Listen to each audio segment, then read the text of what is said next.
We've all heard it. Be vulnerable. Let your guard down. But what does that really mean? In a world where vulnerability has become a buzzword, it's easy to dismiss it as just another soft, feel-good idea. But the truth is, vulnerability is anything but soft. It's raw. It's uncomfortable. It's staring your deepest fears, insecurities, and messiness right in the face and choosing not to flinch. It's the opposite of easy. Vulnerability is standing at the edge of a cliff, looking down into the unknown and making the choice to jump, even though you're not sure there's anything there to catch you. For me, vulnerability feels like stripping away layers of armor I've worn for years. It's like peeling off that protective shell, letting someone see me without it, and risking the possibility that they might turn away, or worse, judge me. Being vulnerable means confronting the things I'd rather hide. My doubts, my fears, the insecurities that sometimes keep me up at night. Vulnerability with myself is about sitting with the parts of me that I'd rather ignore, rather than running from them. It's about acknowledging the things I don't want to admit. The truth is, most of us spend our lives perfecting ways to avoid this kind of discomfort. We hide behind perfectionism, busyness, or pretending everything is fine when it's not. I remember a time when I was confronted with this kind of discomfort. It was like looking into a mirror that showed not just my face, but everything I tried to hide from. Vulnerability in that moment felt like holding up a magnifying glass to my fears of failure, to my anxiety about being alone, and to the parts of me that I'd pushed away.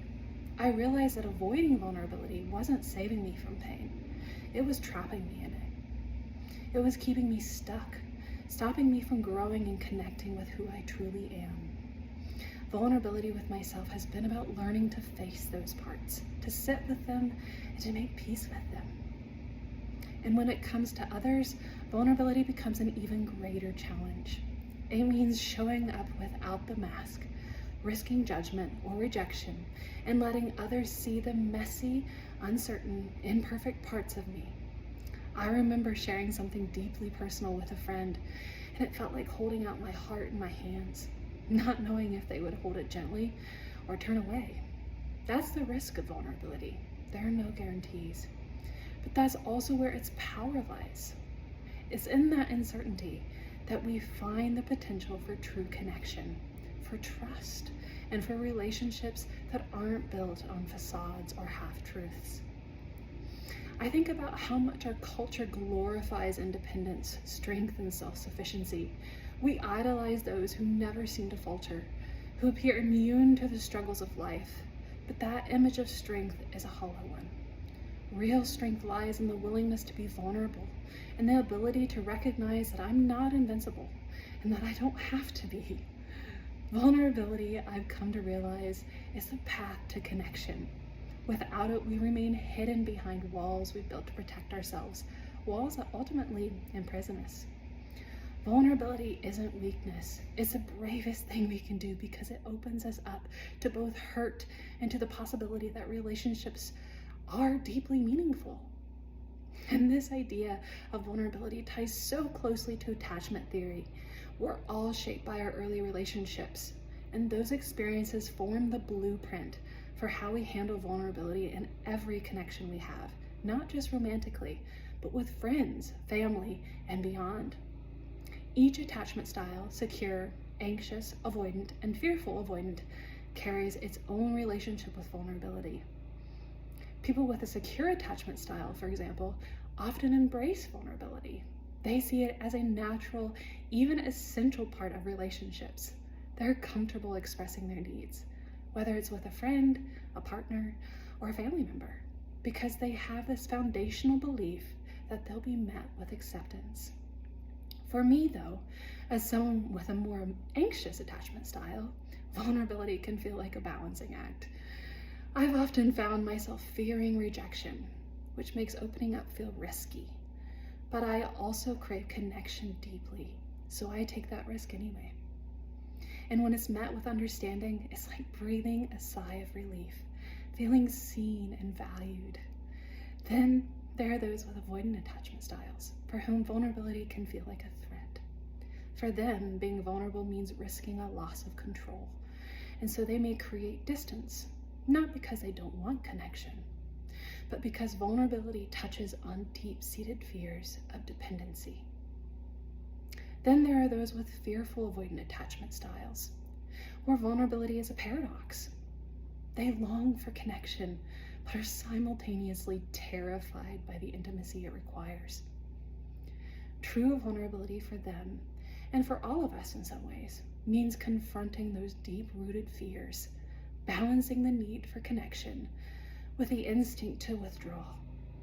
I realize that my own ability to be vulnerable is influenced by these old patterns. The fears and desires that shaped me when I was young continue to play out in my friendships, in my family relationships, and yes, even with myself. In the end, I found that vulnerability is the only way to build connections that are real. I think back to the moments when I let a friend see the parts of me I usually keep hidden, and instead of backing away, they leaned in closer. Those moments taught me that vulnerability is the key to building trust and connection, whether with friends, family, or anyone I care about. Without it, we're left with shallow connections that never quite touch who we really are. So, when someone tells you to be vulnerable, I hope you'll see it as more than a catchphrase. I hope you'll see it as an invitation to step into the unknown, to let people see the real you, imperfections and all. Vulnerability is about more than just emotional exposure. It's about rewriting the stories we've told ourselves about who we are and what we deserve. It's about having the courage to show up, to sit with the discomfort, and to take the risk of being seen, even when there are no guarantees. In all relationships, whether with friends, family, or anyone you care about, vulnerability is the path to true connection.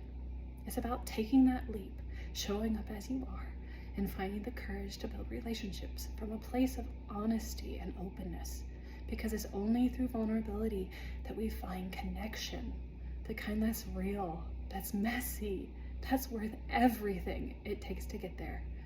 And yes, it's terrifying, but it's also the most courageous thing we can do. Vulnerability is the only way to bridge the gaps between us, to create relationships that matter, and to live a life that is richer, more authentic, and more fulfilling than we ever thought possible.